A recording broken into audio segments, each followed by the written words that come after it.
Robby! Hey, how you doing, bro? Long time, how are you? I'm good, and you, man? I'm so sorry about the delay. It's absolutely no problem. Where are you now? I am at my friend's place, and I'm chilling in this mess. He's staying in a complex, and it's pretty big, but his kids just arrived now, so I've come out to the yard. I'm in the garden right now. Well, thank you for making the effort. I very, very much appreciate it. Excited to be chatting to you. You're so welcome, dude. Thanks for having me. I'm taking it due to your lack of internet, you don't have any poison? Or have you managed to sort something out for yourself? I've got a glass of white wine. White wine. Is that your drink of choice, or what? Or is it just that's what you could get in the time that I gave you? No, so it's become my drink of choice. 2 years ago, 2020, when we were all on lockdown, I was getting severe pains in my hand, and I went to the doctor and I found out that I have arthritis in my left hand. What? So the beer, bread, all of that shit, I've cut it out. So I've become a white wine drinker and a whiskey drinker. So first of all, awesome about the whiskey drinking. Welcome. Is arthritis a hereditary thing? How bad is it? How have you got arthritis? My mom's got it, and I know my grandfather had it. Huh. Yeah. And how bad is it, and does it spread? I mean, I don't know anything about it. Dude, I'm still reading up about it, but I just know that I used to have pains, and then they'd come and go. But I realized it came after like a lot of bread or night with lots of beer, and then I'd wake up with this pain. And then there wasn't any alcohol being sold during our lockdown in 2020. So I ate a lot of bread. I was at home, so I was making a lot of burgers and a lot of stuff like that. And I think I consumed a lot more bread that I'd ever consumed, and the pain just became like really bad. So that's when I went to the hospital and they did some x-rays, and the doctor's like, oh shit, he used the word riddled with arthritis. Wow, so it's bad. Yeah. So, but I don't have pain anymore. I'm good. Huh. The swelling's gone down, all these things. So I'm well, fuck it, I'll drink to that. Oh, you got your whiskey. So cheers, I tried to drink a different whiskey. I've actually never. I've never actually drank J&B before. I've like had so many different weird whiskeys on this show, but the J&B I bought for a friend and he doesn't like it, so I'm going to try it tonight. There's a whiskey that I'm really trying to get. When I was on tour with Chappelle, Chappelle had this Japanese whiskey backstage. Was it Hibiki or Nikki? Dude, I think that week of touring with Dave Chappelle, I didn't look at any labels. I was just saying yes to whatever was offered.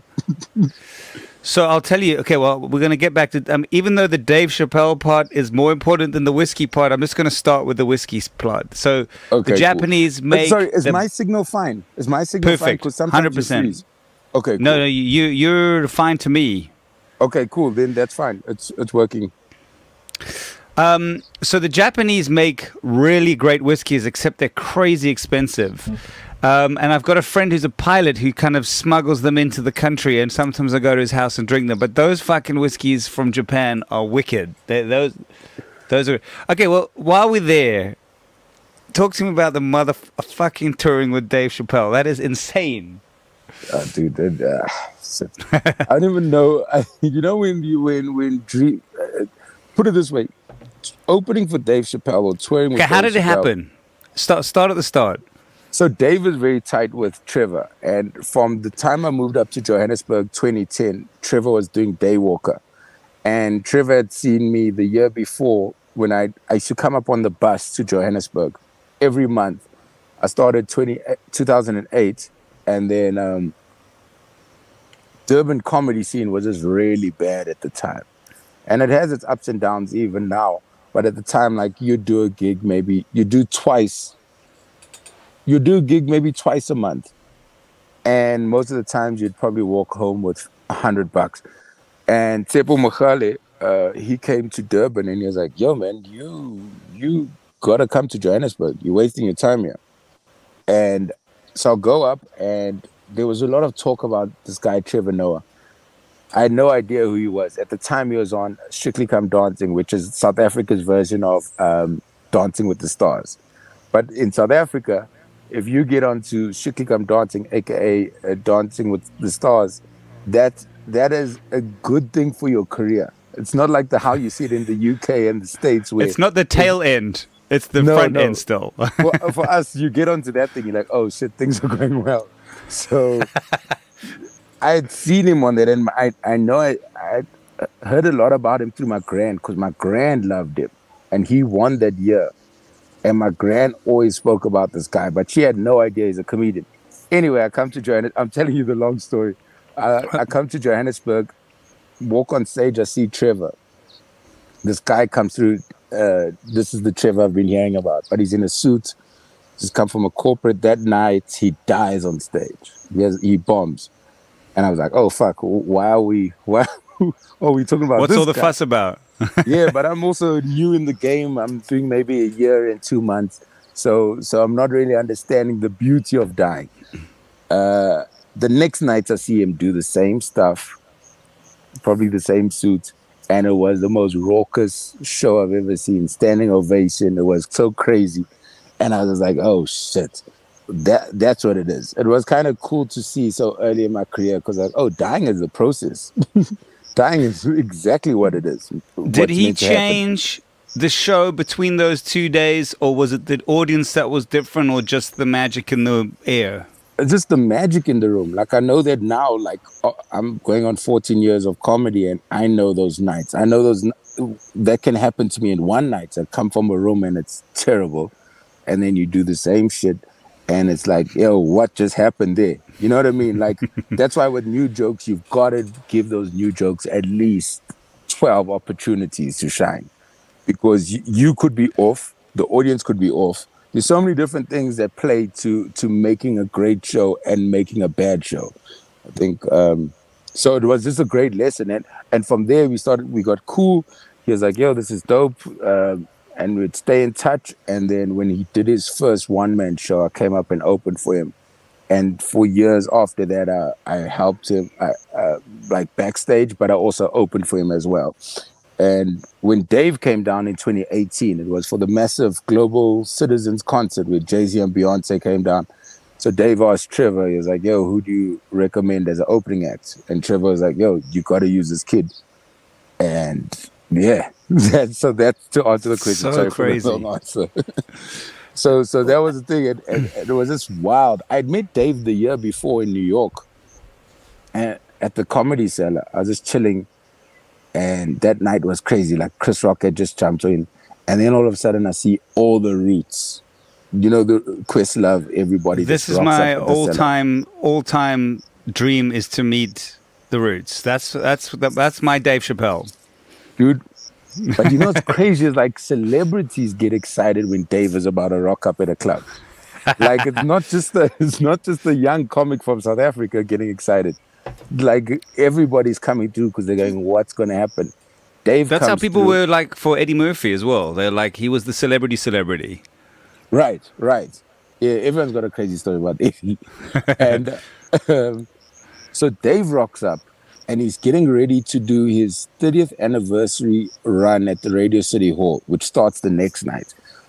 Myself and a couple other comedians had bought tickets for that because we had just come from the Just for Laughs Comedy Fest. Dave rocks up. We see Dave rock up. We're like, oh, shit, there's Dave Chappelle. And he's just walking around. He gets a drink from the bar. And then he rocks up at our table. And the first thing he says is, let me sit with the black table. We're like, what? Hold on. Is this before or after you'd opened for him? No, this is the year before. This is 2017. Year before. Okay. You're still a fan? No idea. He has no idea who I am. Nothing. So he sits at the black table. Dave was chilling at the table. So I messaged Trevor. I'm like, yo, Dave has rocked up to the cellar, man. So Trevor's like, I'm coming through now. He gets into his car, comes over. So it's like this whole table, Chappelle, Trevor, Rock, Questlove, and the Roots hanging around. Jeez. It's one of those moments. But also I know this from, like, being around famous people. And Trevor told me this before. He's like, just don't pull out your phone. I know this moment is crazy. You mean don't take a photo?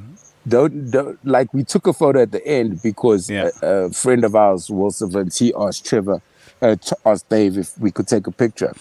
But I just know from experience, just don't ask for a picture, none of that. Be cool, Because bitch. yeah, be cool. Literally be cool. Said my wine just dropped on the grass. Fuck. And I was enjoying it. You want to go refill? I'll hang on for you. Okay, cool. Let me go refill. I'm coming back now. What do I do? You can. Are you on the? What are you on the Wi-Fi? I'm using data now because I'm too far from the Wi-Fi. We can walk and talk if you want. Oh, that's cool. Let's do that. It'll be a nice. Yeah. Okay, let's do that. so all these guys. So what is Questlove? Did you meet Questlove? I met Quest, but it was he was also, hi guys.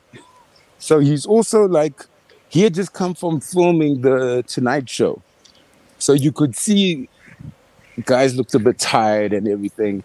And I also realized after that they were coming from the Radio City Hall after rehearsing with Dave, Which is next door. It's right next door to the club, right?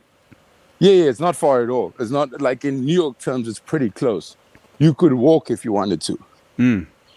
So they come through with Dave and everybody else, and it's just, okay, let me just do this quickly. Give me a second. How you guys doing? That's good. There's little kids who are friends with my friends' kids, and they come here like every so often wanting to play with the kids. They're not here right now, my boy. Some day drinking. You're just setting a good example for the kids. Yeah. It's a Tuesday. Tuesday for a comedian could be New Year's Eve.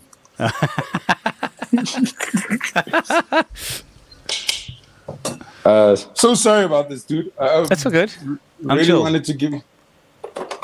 Let me just sort this out.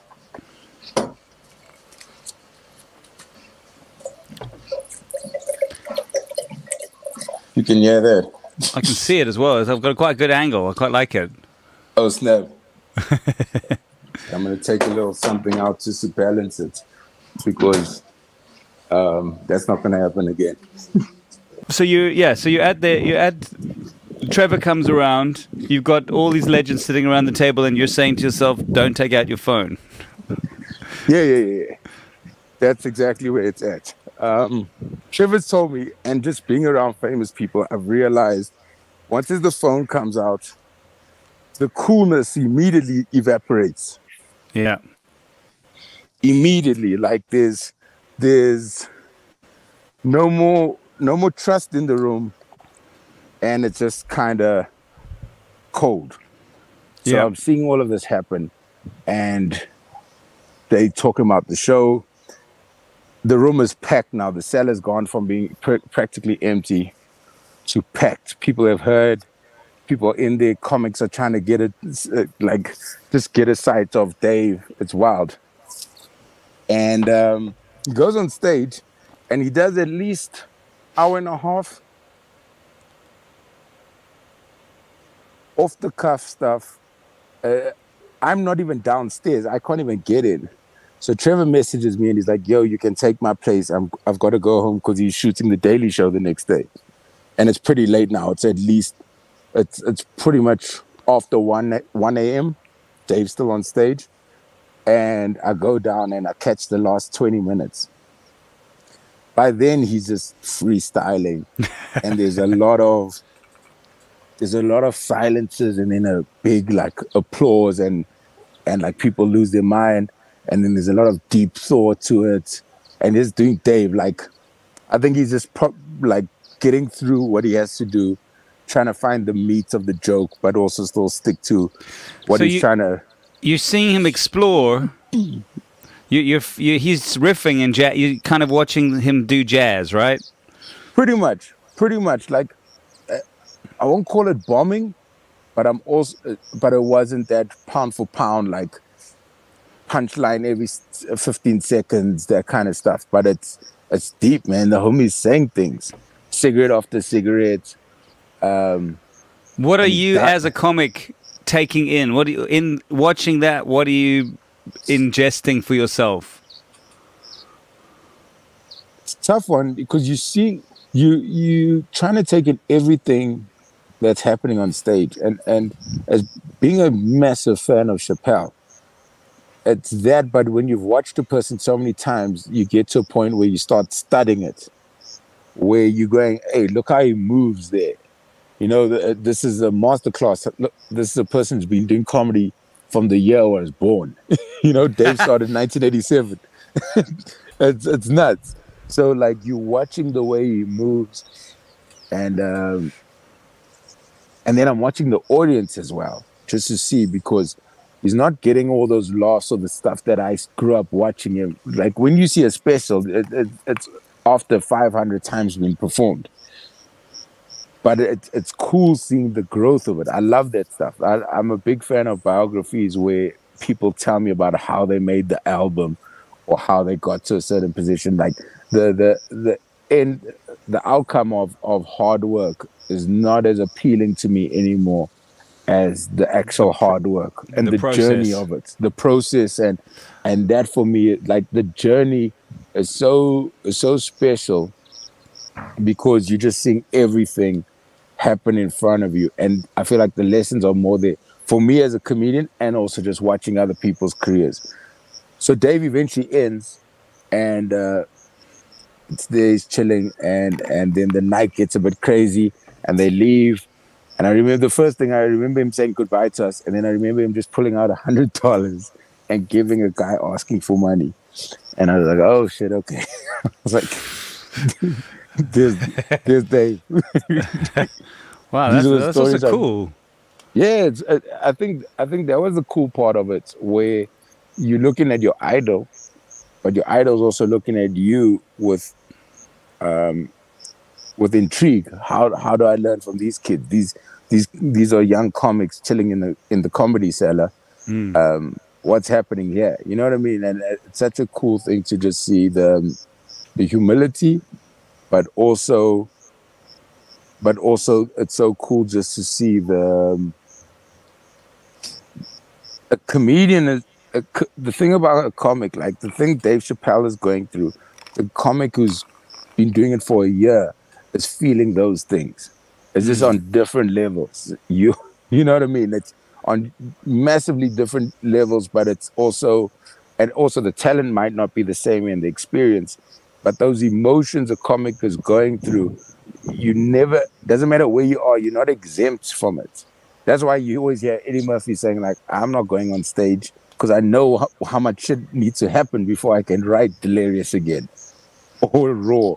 Like, he's always stepped out. Like, I saw an interview of him where he says he goes to the comedy club and he'll watch it and go, nah, let me just go home.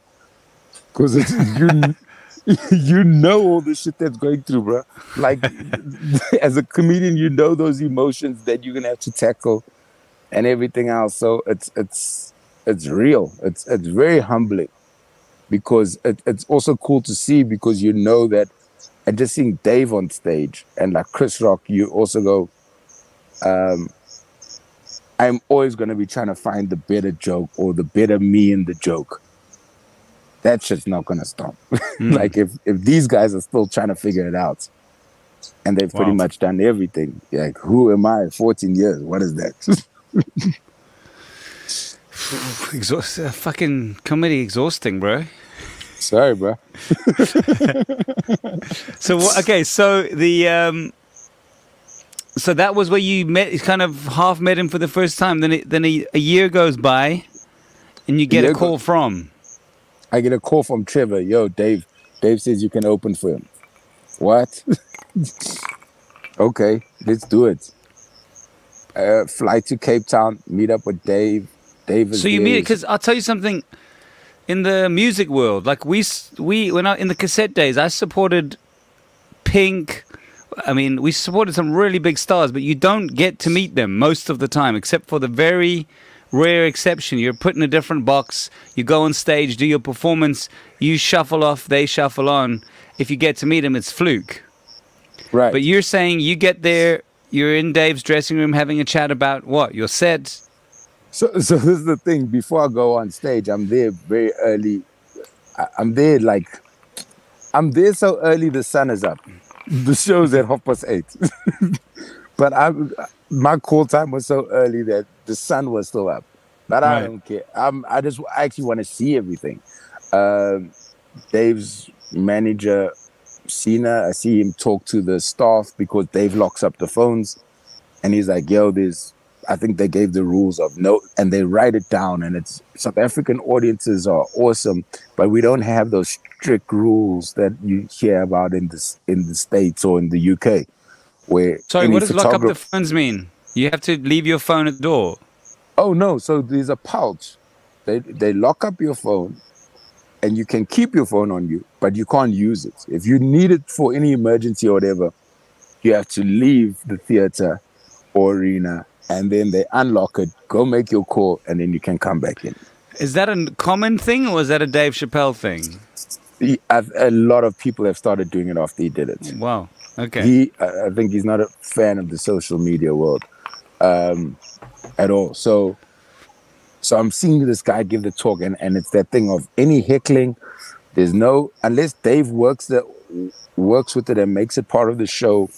That person gets out. That person gets kicked out. There's no excuses, which is very cool because, like, so many times with comedy, audiences will go, "Yeah, but I'm adding to the show." Like, you're not fucking adding to the show. You're being a nuisance. The comedian is experienced enough and funny enough to take your bullshit and turn it into comedy. But I promise you, you're not needed right now. You're disrupting the actual show. Yes, yeah. You just found yourself speaking to a really good comedian, because I've also seen people do it, and they'll do it to a young comic or somebody who's not experienced, and then they'll find pride in that because they broke a comic. I'm like, yo, man, this person is coming out to make your day better.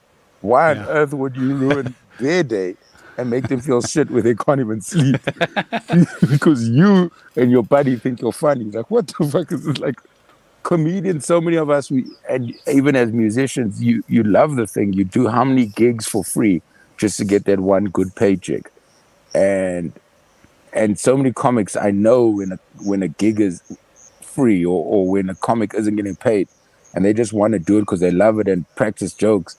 And then there's some person's like, yo, I'm gonna see how strong your self-esteem is tonight, buddy.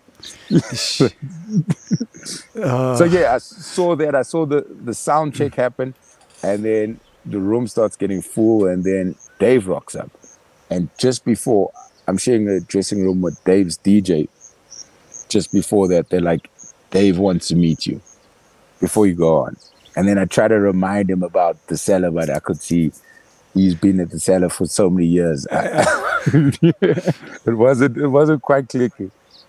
And then after the set, when I walked off stage, because I did 20, after the set. How did you do, firstly? Oh, man. Without being arrogant, I fucking killed that shit. Yeah. Like, I killed it. And there's a timer. I had doing 20 minutes, and I literally ended on 19 minutes, 55 seconds. All right. And that was it. And I was like, oh, shit, okay, cool. And he was there waiting to go on, and he's like, shit, that's funny. And then after that, when he ended, he was like, yo, dude, come to my dressing room. So that's when I started chilling in his dressing room. And then when we went to Joburg, then I was just chilling in his dressing room from the first shows. And it was just great. And just sharing all these things. And at the time, 2018, I was doing comedy for 10 years. And the whole time I'm just trying to not get advice forcefully, but I'm just trying to pick up any gems I can get from this person. And then the last night, he leans over to me. We're smoking something. And he goes, how long are you doing it for, kid? So I'm like, this is my 10th year. And he literally looks at me and goes, with his cigarette, you know, Dave talks with the cigarette, he goes, nah, it's going to make sense. And he leaves back. Beautiful. That's the only bit of comedy advice he gave me, but he didn't need to say any more. I was like, okay. I love that. It's weird. I was chatting to Kurt Skunrad on one of these shows the other day, and he also said Like the 10-year mark was where it started making sense. Like he didn't know what he was doing for 10 years. Then he was like, oh, wait a second. You know, I'm not just doing this. There's a whole other thing I got to unpack. Totally. It's that. And you also realize that comedy grows when they grow. You've got to live in order to talk to these people. It's like anything that happens. I guess Prince is the only person who kind of just made it work as an artist.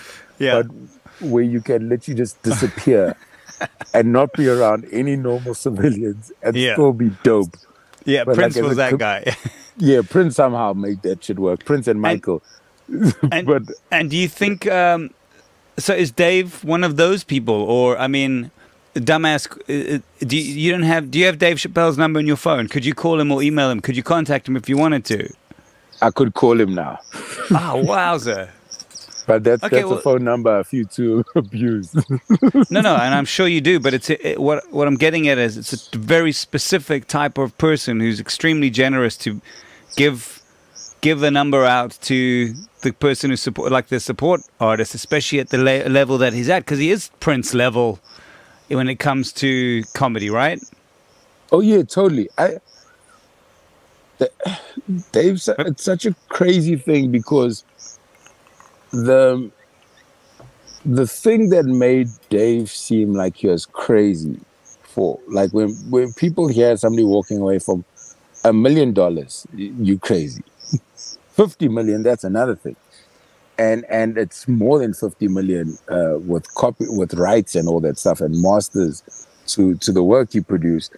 But that thing he did made him so powerful, man. Even with this latest show, like how you cancel somebody who canceled himself. He told you to fuck off already. It's like, so what are you going to tell him now? It's like, cool, you don't like me? Sweet. This is fine. I walked away for 12 years. Like, if you're not going to come to my show, cool. And as you can see, it seems like his career has just gotten stronger, man. Last Dave Chappelle question, then we can move on to you. I mean, we've only spent 30 minutes talking about Dave, but it was well worth it. Have you ever randomly texted him just about a thing? Yeah. And did you get a response? I got a response. Also, it's like when he dropped a special, not this last one, but there's another one where I was like, that was dope. I think his piece he did on George Floyd. And I was like, this is so great. I love what he had to say. And it was a thank you so much. Or you know what I mean? But it's very, it's a number that you don't want to overuse. No, I get it. So with any questioning, that's why I was asking the question, because you got to think carefully before you type that thing. Yeah, but it's also, like when also time zones and where's a person at. Like you could be interrupting a person that's chilling with Oprah at the moment, and now there's some text message from Africa. What's that? Hey Dave, what do you do after? He's like, what? Like, what is? Hey happening? Dave, knock knock. Dave, what do you think of this joke? So it's one of those things where you just gotta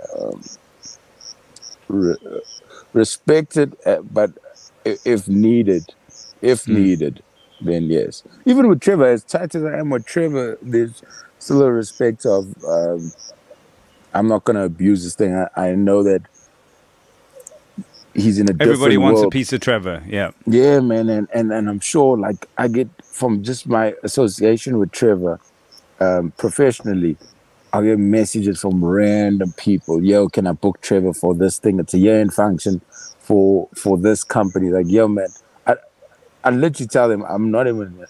I got to a point where I don't even tell Trevor about the inquiry. Yeah, he doesn't. He's got his own entire world. He's got the rest of the world asking him already, right? Yeah, and it's also like your little company in Port Elizabeth. Yeah, I can tell you now, you're not going to afford him. I know. Do you think Trevor will come and do the Christmas party in Krugersdorp. Yes. Do you mind if Trevor does the raffle at the end of our award show? What the fuck are you talking about? We want to give him the keys to the city in Port Alfred. Yeah, man. There's so many people. It's so weird how, I guess, comedians make people feel like they know us, but like how people will literally come up to me randomly. But I guess that's what you got to do. You share so much of yourself to strangers, and you speak on behalf of so many people that they almost feel like you their guy, or So, people will come up to comedians in ways that I've never seen them come up to, like my friends that are rappers and famous, and they'll say some random shit, and you're like, okay, like, where is this coming from? It's cool, but like, it's almost like, what gives you the right to do that? And in the beginning, it was cool to, like, fans saying cool things and stuff, and then sometimes you also catch the people who just like have no respect, and you gotta almost walk away, and it looks rude, especially if you start doing well in your career, because once you stand up for yourself and go, I'm actually not taking any of this shit.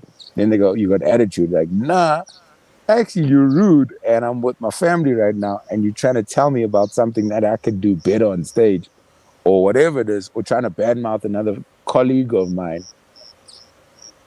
But I think you're right. The thing that's in, like actors, for example, they get cast as that one role that people have seen on TV. With artists, there's an enigmatic.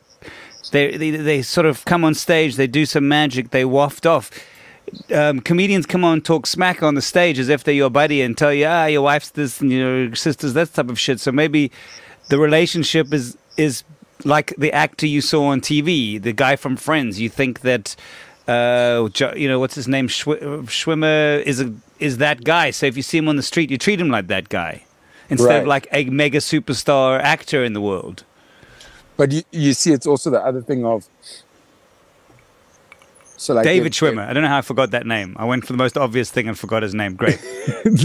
If I say something about a person, say a TV personality, or I diss somebody in the audience or whatever, I have clearly calculated all the possibilities of what's going to come out of my mouth and how I'm going to make you feel.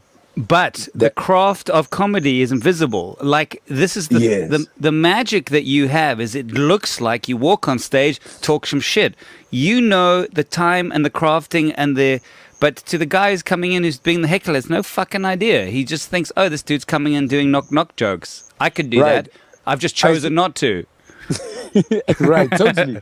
Yeah. And there's a gig I used to run with a couple of other comedians in Joburg CBD, and called Kitcheners, and there'd always be new comics, brand new comics, never touched a mic before, and they'd walk on stage and they'd go, yo, I want to do this thing because they've seen some special or whatever. And like I said, if you see a special on Netflix or whatever other channel, understand that the thing's been worked out over 100 times. Yeah, before that, it's a year. Yeah, easy. So you're confident because you're like, I can make those jokes. But what happens in a comedy club, whether it's Dave Chappelle or the guy who started a month ago, the comedy club's a different beast. So I remember this kid going, I want to jump on today. And I was like, just watch today and then we'll see next week. By the interval, he came to me and was like, don't worry about this shit. He had seen enough bombing to go, this is not what I saw on whatever you saw comedy on at home. He was like, this is not the thing. And it's not even to say those comics were bad. They were just in a stage with that material of working it out and trying to figure out how it goes. And that kid, the process was too daunting for him. I mean, yeah, it's the same thing. We plebs don't have a fucking clue. It looks so easy from there. I know this actually was, well, I went to school with Alan Committee. Oh, sweet. He did a sketch at school that I laughed my ass off on. And many years later, I went to drama. I did like drama classes. And I did that sketch. And I had it in my mind for like 2 years. But when I actually got in, I had no idea. I didn't realize the amount of craft that had gone into his performance. I was like, that is so funny. I'm just going to read those lines and do it like this. And then it was a whole awakening for me to understand the depth of the craft of what you do. I couldn't touch it with a barge pole. It looks so easy, so far from it. Right. And these jokes that I've put on ice for 6 years. Literally Give me a joke you've had on ice for 6 years. I dare you. Joke. My cousin attempted suicide, right? And I actually know a few people have attempted, have committed suicide, and it's a close thing. And I had a cousin who attempted suicide. I'm just going to say, I'm sorry I asked now. I wish I hadn't said what I just said. No. It's all good.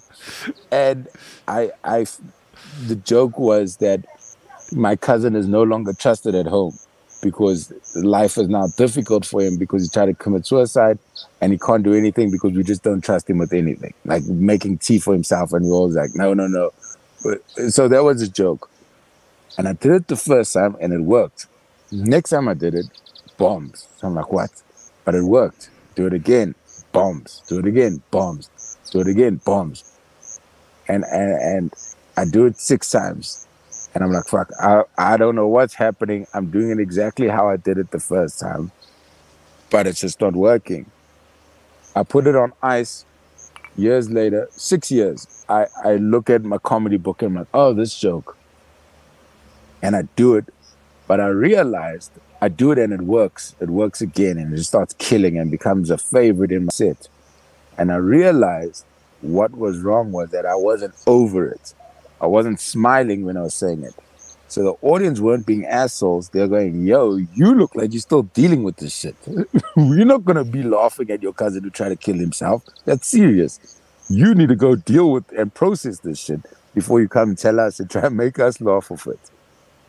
Wow. Like a small deep thing. Shit. Like, yeah, but it's a big thing. And you go, oh, that makes all the sense.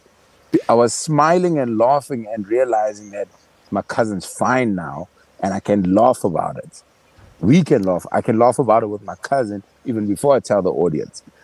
And that made such a huge difference.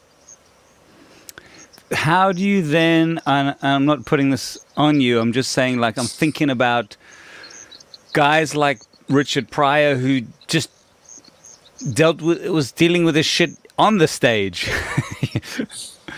You know, he wasn't over, he was talking about the most personal shit ever, and he wasn't over, he was literally dealing with it as part of the show, no?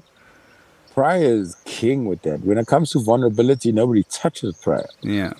And it's sad because when he gets sober, close to the end of his career and his life, the sad part is he becomes less funny. Like, people almost like the self-destructive Pryor. And that's the sad thing. Like, we hear so much about mental health today. And like, Pryor was kind of this, when I look back at it, and also growing older as a man, I go, this man was dealing with some serious shit. Yes, I laughed my ass off and still laugh my ass off to it. But I go, yo, I can only imagine what he was actually dealing with. Because comedy is the punchline to our pain when you do it on stage can make it seem like we are healing from it. But you're actually not healing from it. You're talking about your pain only to get to the punchline. You're not dealing with the pain. Wowza. You get what I'm saying? And then I'm getting it. It's very heavy, this shit. sorry. No, I'm appreciating it. I'm just like having to digest it. Yeah, so and that's a serious thing. And I think human beings, not just comedians, we all do that shit. Where we kind of deal with the thing until you got a little bit of a smile on your face and you go, I'm good, I can hit the club. But you're actually not solving anything. Yeah. I never thought of it. You know, I don't know if you're a Kanye West fan, but that one album he did, Yeezus, right? Yes. I mean, what I've always appreciated about that album was that it sounds to me like it sounds to me like a very honest, a guy having a nervous breakdown in a studio and recording it. Oh yeah. And I've always appreciated that, but hearing you, I'm like starting to recognize the pain, the pain of that. Like that's an album that is out in the world, but that is actually the sound of someone losing his fucking mind. So 100%. My sister was a doctor. She was like, every year around August, Kanye says and has like these weird public breakdowns. And I use the word weird because we see it as weird. And then you go, yo, this could be a imbalance or so, whatever he's going through mentally that's causing these outbreaks and him to react like this. But because Kanye's got this reputation now of that's just Kanye, and like, yo, how long are you gonna go? That's just Kanye. And then until something serious happens, and you go, oh shit. Oh shit! You know what I mean? Like we've been, yeah. So it's like Pryor was all his fuck ups and his shooting cars and speaking openly to hitting women or openly to doing drugs and all these things. That was cool, and people saw how amazing it was because of how honest he was, because he wasn't trying to make it seem like it's a good thing, but until he tried to burn himself, and then people go, oh fuck, our homie is actually going through some shit. You know, like maybe. And then he comes back and makes a joke about it. Which is beautiful. But then you also go, man, it's a tough one. And I think comics and musicians alike, just artists in general. Last night I was watching a Basquiat documentary, Radiant Child. And you watch that and with all the beauty and this amazing art he made, there was a lot of shit going on there. A lot. And he's just one of the very many. So yeah, pretty hectic. Robby, I don't know if you remember this. Many years ago, you did a radio show on my radio station, The Eye. Do you remember doing that? It was so fucking cool. It was one of the best shows we did. What was the name of the show? The name of the show was Songs I Listened to When I Was Suspended from School. Yes. The lovely Catherine hooked me up with that. Grenfell, yeah. Yes. That was such a fucking awesome show that you did, and really cool. You were telling all these stories about like figuring out what to do, how to get yourself back into school. Yes. Yeah. I suffer with dyslexia, right? And growing up, I didn't know that. You know, the school systems is a bitch in the sense that I think it might be changing now, I'm not too sure, but growing up, and I'm sure the same for you, you either fit into this world that we're trying to put you in, or you are fucked in life forever. If you don't excel here, you're done. They make you feel that shit from preschool, dude. Like, right. you don't want to nap when the other kids are napping, you got a fucking problem. It's like, yo, maybe I don't want to nap right now. Like, they literally, anything you go against in the smallest of ways is a problem. And having dyslexia, I only found this shit out when I was 18, 19. Wow, late. School was difficult. And when you weren't doing well in school with your schoolwork, you were immediately put into that bracket of a naughty child. So I found myself hanging around with the naughty kids, which ended up being amazing because it was like learning to make like hardcore dudes laugh was like one of the best skills, one of the best practicing for the comedy. Like, is that where you were finding your comedy? Did you think at that time that comedy is where you wanted to go, or was it just you were just from 13? But like, it would play in my mind because I knew I could make people laugh, but stand-up comedy was not an option in South Africa. Like, the stand-up comics that would land up on our TV were all like these old white dudes doing jokes that if you probably did today, you wouldn't have a career by the time you wake up. You know? Listen, that goes for a lot of comedy just 5 years ago, even. Exactly. Let's not even go that far. Yeah. But so, like, back then, saying you want to do stand-up comedy almost was like telling your parents to understand how late to do drugs. It didn't sound like any comedy's happening. So going through school, and my mom, who's a teacher, she retired 2 years ago. She realized that it's not so much that the reading was difficult, all these things. She was like, you just reading shit that you don't like. So she'd give me Eric Cantona books, Robin Williams, Jim Carrey. And as tough as reading was with dyslexia, because I love these people so much, I would force myself, figure out the word. What does that word mean? Go get the dictionary, look it up in the dictionary. Bro, your mom's a genius. So that got me into, hey, let me read. Reading's actually cool.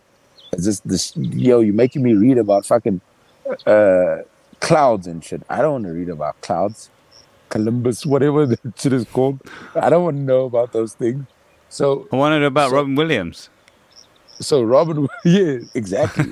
And like learning about those kind of things, and that became the attraction for reading.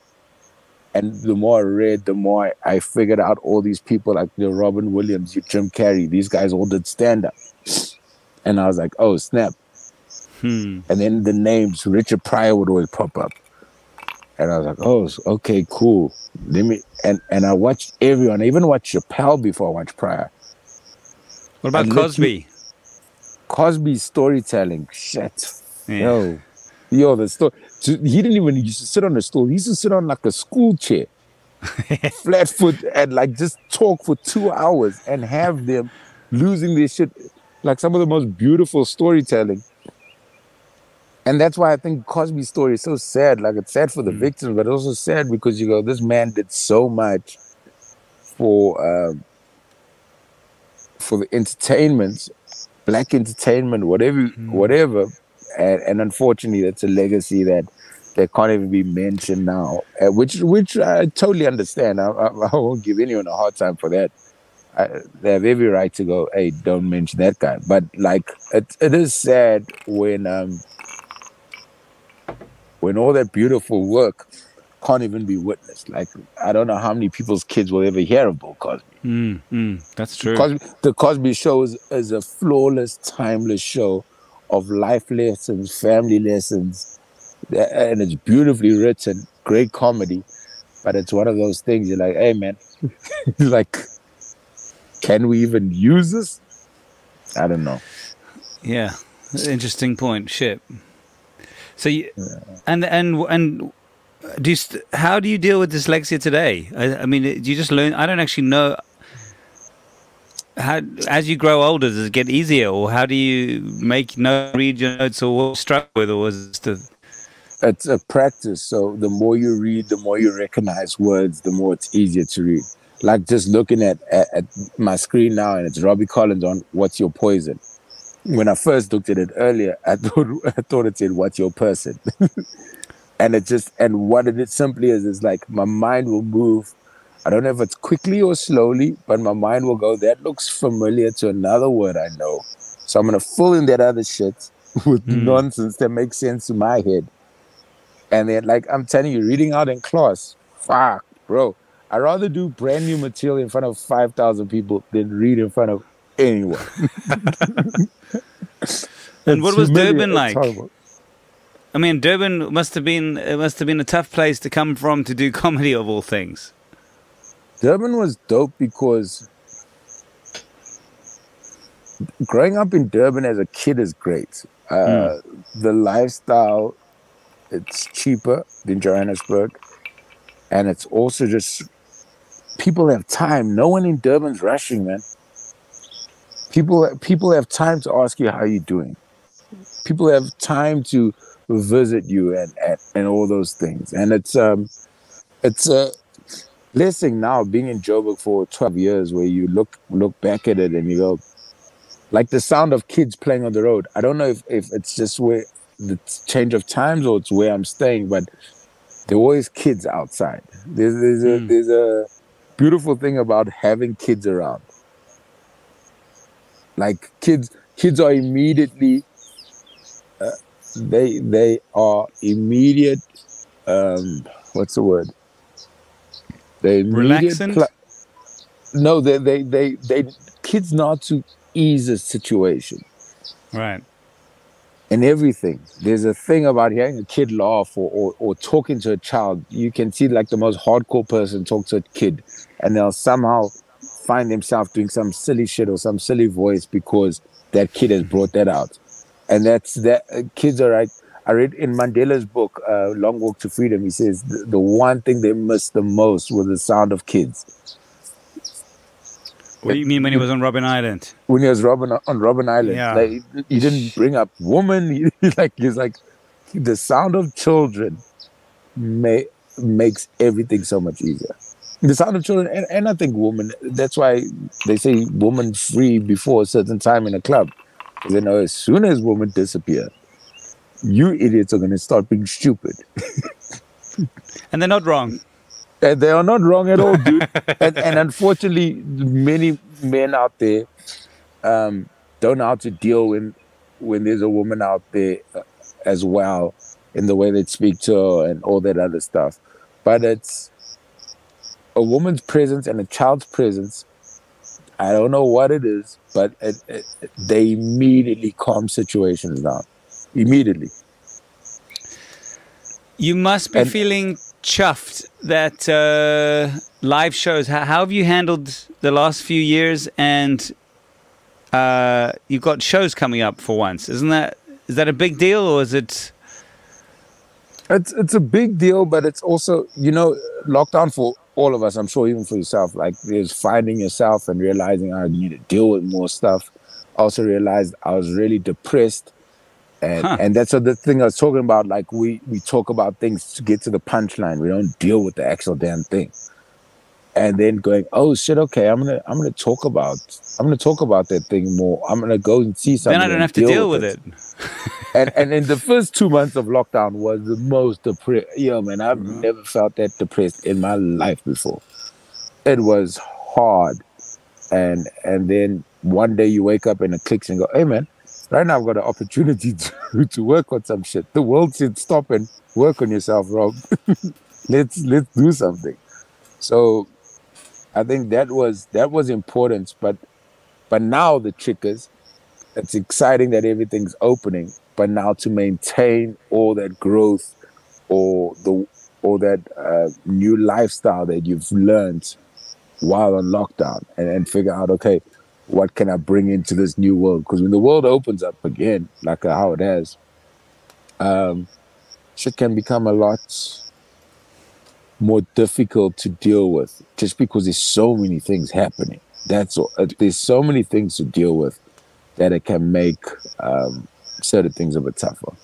Do you feel nervous about going on stage? I mean, you got a big show coming up now. Do you feel nervous about it? Or No, is that just the standard nerves?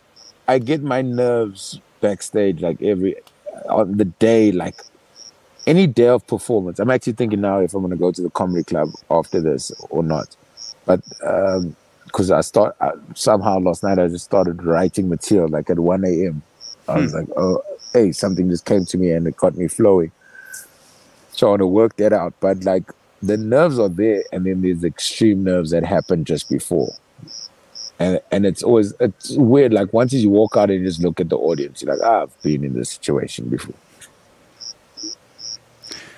Awesome. Okay, 2 more questions, and then I will let you be, sir. No problem. So appreciate it. This is my Oprah question, and then it's my finale question. So everything is rough and ready, and then I just ask these 2 questions. What would you say is the toughest thing you've had to overcome to turn you into the stand-up or person you are today? Shit.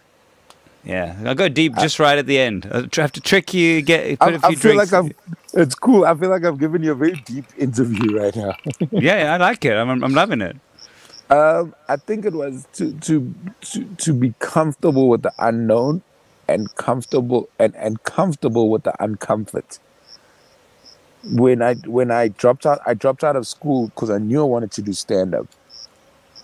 And so many of my friends, they were getting cars because they got jobs, and they were things were like they were getting the normal lives that this educational system teaches you to pursue. But at the same time, as much as your dreams can be big as fuck, but when you broke and you still staying at home with your moms and you don't even have money for cigarettes, that starts looking appealing, man. you start looking at that office job, be like, hey, you know what? Accountancy actually isn't that bad. And the best thing was having my family and friends who really believed in it and just going, nah, you fucking do this thing, bruh. Like, you do this. So was there a moment where you were like, because you have to make the decision, I'm going to take this path, right? You can't just straddle the both options, I might do this, I might do that. Do you remember that moment, or you were just clear all along? So, like I said, I dropped out of school. School just wasn't working out. My mom's single mother, 5 siblings. And I remember I went to school first day of 11th grade on that day, and I remember being in there and just going, nah, I can't do this again. And it was, one, being school was difficult and I just didn't like it. I didn't like the part of the stuff they wanted me to learn. And the other thing was, I was like, I'm not wasting my mother's money knowing I'm not going to do any of this shit. I was literally, that was a big thing. I was like, I know exactly what I'm doing. I was already starting to write down like ideas for jokes, and I'd come to school and then I'd somehow get it into a conversation. Like, people are talking about something and I'd lean it, like I'd ask you something that would find its way on the topic that I have a joke about. Next thing, I'm making you crack up for 5 minutes and you're like, shit, this is crazy. I'm like, nah, prepared, motherfucker. You think this is just break time. But it's like, so I was already thinking like that. And when I made that decision, it felt so comfortable. Like, I remember telling friends of mine and family, and they were just like, yeah, that's exactly what it is, Rob. That's the shit.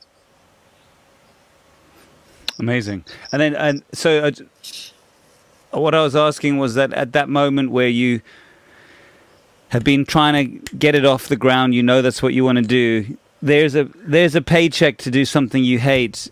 There's no paycheck to go in the direction that you want to go on. What keeps you on the path?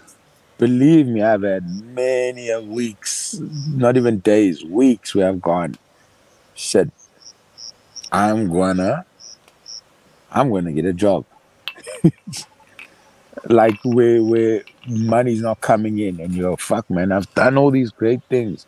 Even after opening for Chappelle, and then hey, I'm not getting these big gigs to make money. And where you go, fuck, am I making the right decision? Or not just that, where you go, question the comedy route you're taking and what you're saying on stage. Like, okay, I'm not saying safe stuff. Maybe if I said stuff that's more family friendly, I'd put myself in a better situation to make more money. All those things have played in my head, man. Wowza. So not only the job, the corporate comedian.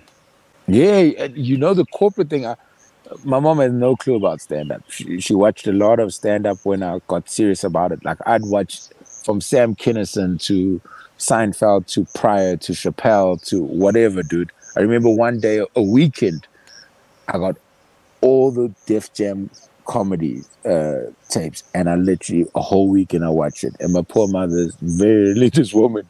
She had motherfuckers from Friday to Sunday, dude. She just had motherfucker bitch for an entire weekend. And I remember her going, sure. but it was just like, okay, my boy wants to do something. I'm not going to get in the way of it. And I'm very grateful that she's been very understanding of that, because I know for parents, especially any parents, you want your child to have the best. And it's scary. There's no examples. There wasn't a Trevor Noah when I started to go, hey, that you can make so much and get so far in comedy.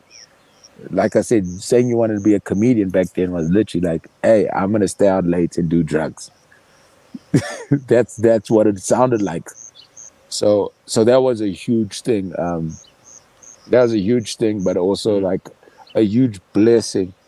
And also now, you know how it is in life, once you're out of a hardship, it's like, oh, cool, this is easy now. Yeah. And I got stuff to talk about.